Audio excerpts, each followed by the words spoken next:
I am getting so sick and tired of real patriots and fake ass patriots going around they're just being patient and complacent. Two main reasons why we're in this situation right now. Two main reasons why gun owners right now are dealing with this situation right now as I speak. And there's another reason. Cognitive dissonance. How many of you have said the same old worn out repetitive quotes, comments like this? Well, the tree of liberty must be refreshed from time to time with the blood of patriots and tyrants. Well, I hate to be the bearer of bad news, but the tree of liberty is being refreshed mainly with the blood of patriots. Look what happened to Duncan Lemp March 2020. Look what happened to Gary Willis in November 2018. And just recently, the cops murdered a good Samaritan, Johnny Hurley, because he took it upon himself to help a cop out, or cops out, whatever. Yet, those cops, they murdered him in cold blood, just like the cops in Maryland murdered Gary Willis and Duncan Lemp.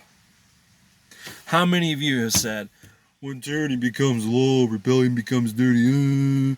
Yet you rely on the Gun Owners of America, the National Rifle Association, to fight for your gun rights in the courtrooms. And I've been saying this for the past 2 years now.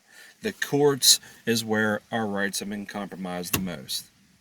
How many of you have said, Patriots need to stand up, we need to arm up? Yet I saw none of you stand up to the ATF for trying to ban pistol braces, for raiding polymer 80s and Hawk Innovated Text companies with balled up fists with your firearms on your bodies, your handguns on your hips. Cognitive dissonance, right there. How many of you said, when the law is unjust, a man is not only right to do no bad, he's also obligated to do so. Yet you abide by unconstitutional laws. You follow. You call yourselves law-abiding citizens. You abide by unconstitutional laws on a daily basis every day.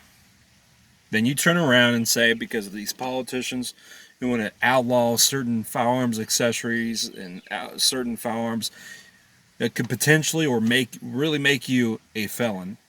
And then you turn around and say, "Oh, will not comply, will not comply." How many of you done that? Seriously, serious question. How many of you have said those things?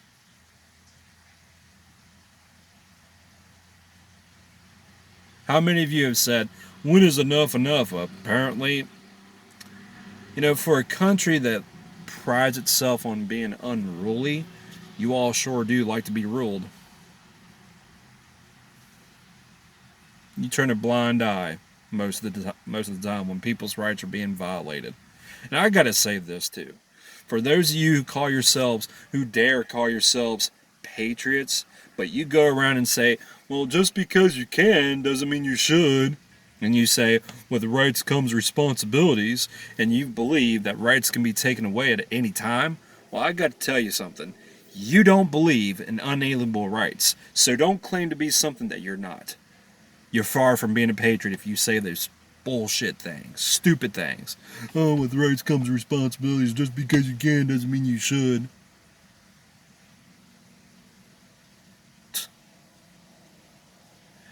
You people, seriously, you people, it amazes me. What does they say? You can't fake stupid.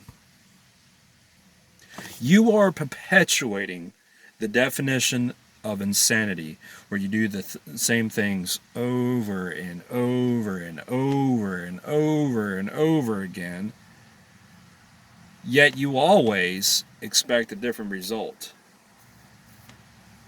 You all have this unrealistic belief that Pro 2A's is going to stop the politicians from making and passing unconstitutional laws. Here's the point. I've been saying this too for a while now. Power does what it wants. In other words, the politicians, they will continue to violate your rights every day on a daily basis by introducing and passing unconstitutional laws in the future, just like they've been doing in the past. The SB 64 bill here in Virginia, the HR 127 bill that was introduced by Sheila Jackson Lee.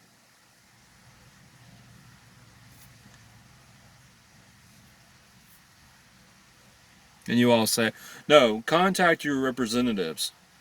No, we got to write to the ATF and tell them to stop violating our rights. For what?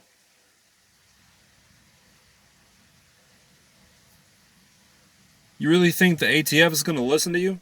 You really think the representatives you think represents you is going to listen to you? It's going to fall upon deaf ears.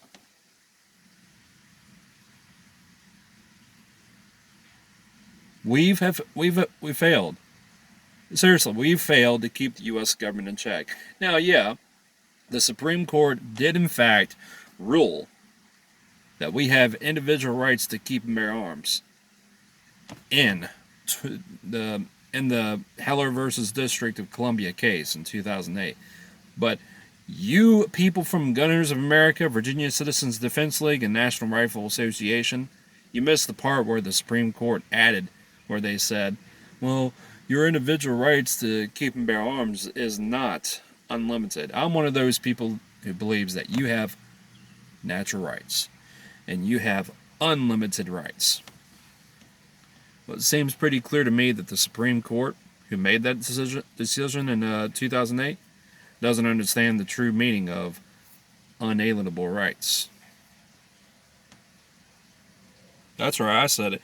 You are perpetuating the definition of insanity, where you do the same things over and over again, and you expect different results each time. Yeah.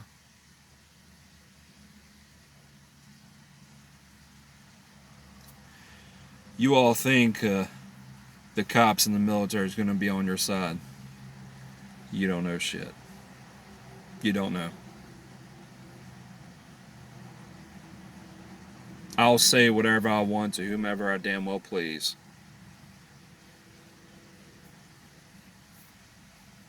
Like the Republican and Democratic politicians, the people in the military and the cops, all they care about is two things: money and control. They put their salaries, they put their paychecks before the Constitution. They put their paychecks and salaries before your rights. You all don't get it. You will never get it.